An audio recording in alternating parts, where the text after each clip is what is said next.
Well, I'm really glad I'm here with you guys tonight. Because if I wasn't here, I'd get home, and my wife would still be trying to make me put away our little Victorian snow village. Yeah, it's June, okay? I'm in some really hot water.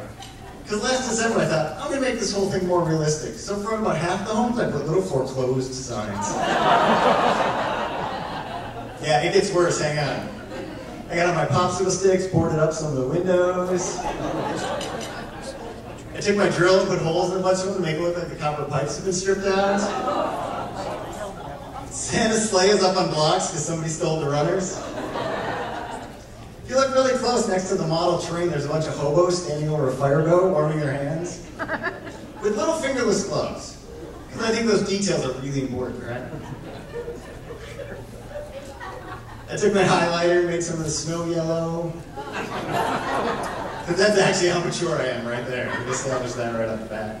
Now I put one of the little Victorian Village homes in our aquarium.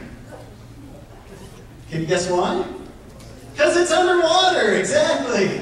Do you own an underwater home, sir? Are you in that situation?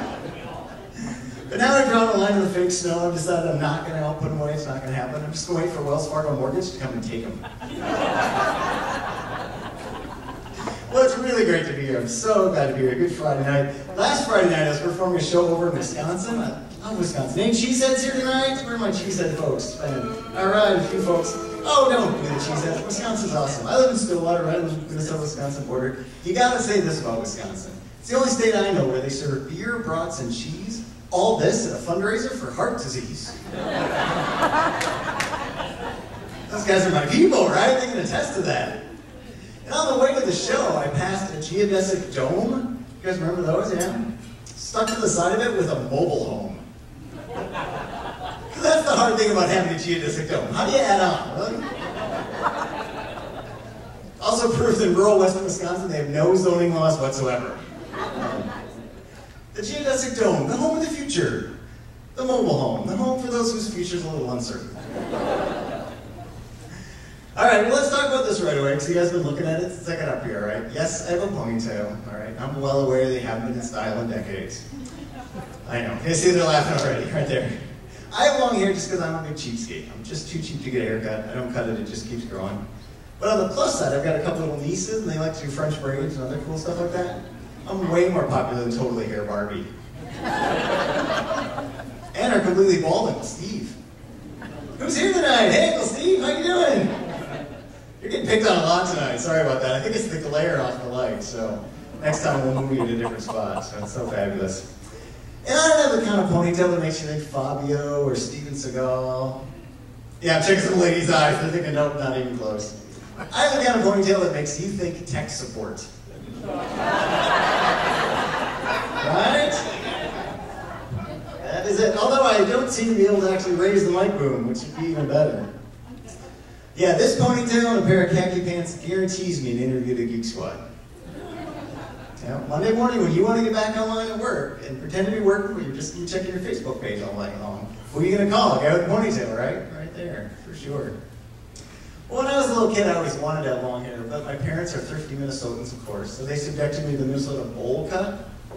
Yeah, and you guys have that growing up? Yeah, I see some guys nodding their heads. I see a couple women nodding their heads. I'm not even going to ask. I don't want to know. Then when I was 5, my big sister tripped me, and I fell, and I got this huge cut on my forehead. So then, when you know, in every single photo for the next year, you can see stitches, and then the scar. So later, I asked my dad, why didn't my hair grow half an inch longer and it would have covered it up? He said, oh, we didn't have a bowl that big. I wish I was making these things up, guys. I really do. High school was really hard for me. I wasn't good at any sports. I didn't get into a single sport that I tried out for. But you think with a ponytail, at least I'd get a drama or a theater, something like that. I didn't get into a single play that I tried out for either. Yeah, thanks for all that sympathy, you guys. You're like, yeah, that's about right. They actually did let me, oh, there we go, one. I had to beg on my hands and knees, please, one time. So, yeah, exactly. So they did actually put me in a mime troupe for a really brief period of time. But I'm a bad mime, okay? I talk all the time. Look, I do stand-up comedy.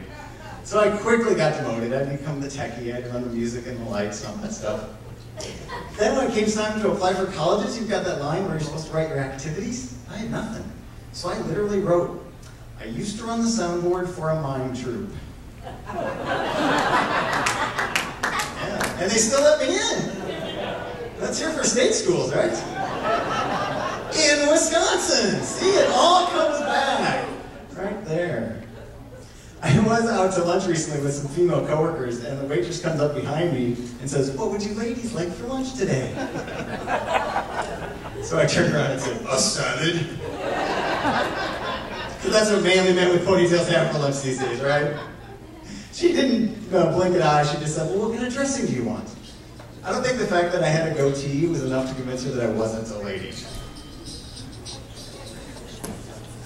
Yeah, exactly. I wish it was in Wisconsin. That was right here in the Twin Cities. That was in St. Paul. Exactly. If you write better punchlines than I do, go ahead. Bring them on. That is awesome. Too cool. I was performing a show a couple weeks ago, and I didn't know it, but like half the crowd were Harley riders. So this one guy yells out, "Ponytails are cool for Harley riders." I said, "I know, you guys are my people. Can I roll with you after the show?" And as one, they yelled out, "No."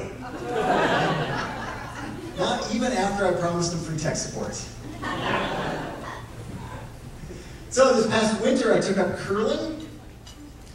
The sport, not my hair. Okay, let's make sure that's clear. Yeah, you guys know curling? It's on the ice with the stones and the brooms. Yeah, you see it every 4 years in the Olympics, and then it pretty much goes away. When I took it up, my wife said, "Well, sure, you won't sweep at home." And when you're throwing the stones on the ice, when you're trying to hit the target, you can either be narrow or wide, and then light or heavy, depending on how you're throwing it. So all game long, I get to yell at women, "You're heavy and you're wide." And get away with it. The guys on my curling team, now they want me to join a curling fantasy league. I know, it's a nerd sport, believe me, hands down. But I was so brokenhearted and disappointed because it conflicted with my fantasy chess league night. Now those might not be the best jokes that you're going to hear tonight, but I guarantee those are the only curling-related jokes you're going to hear anywhere in the Twin Cities. Cornered the market on those jokes right there. Well, I'm a home brewer. I make beer. Anybody drinking some beer tonight? See some good mugs out there? Good German heritage there. And last fall, I entered some home brew in the Washington County Fair. I got second place overall. I'll tell you this, first place to Washington County Fair, you get a big blue ribbon. Can you tell me what you get for second place? Guesses? A red? I wish nothing. Those would all be great guesses. A big pink ribbon. Yeah, nothing says macho beer drinker like a big honking big ribbon. Looks really good in my man cave at home, let me tell you that. Although I do think it goes well with my ponytail. I bring it to the restaurants when I go to Wisconsin. Bring it along with me. Oh, I've got dry mouth up here. I don't recommend the deep fat fried cotton ball appetizer. Stay away from that. Not a good choice. My wife and I were out to dinner with another couple a couple months back, and the guy's credit card and my credit card looked about the same, and we ended up with each other's card. Neither one of us noticed for 6 weeks. It's a true story. We just merrily went along using our card. Nobody asked either one of us for an ID or anything. So I finally got the bill in the mail, and I opened up and I looked, and I learned my friend eats a lot of White Castle. Like 6 or 7 times a week, White Castle. This is like a serious problem. Now, I'd like to think that he learned like how often I buy flowers for my wife, or how much money I give to charity, but what he actually learned is how much I spend on hair product. Now, I ended up charging $200 more on his card than he did on mine, so to settle up, I gave him a check for $100 and $100 worth of White Castle gift certificate.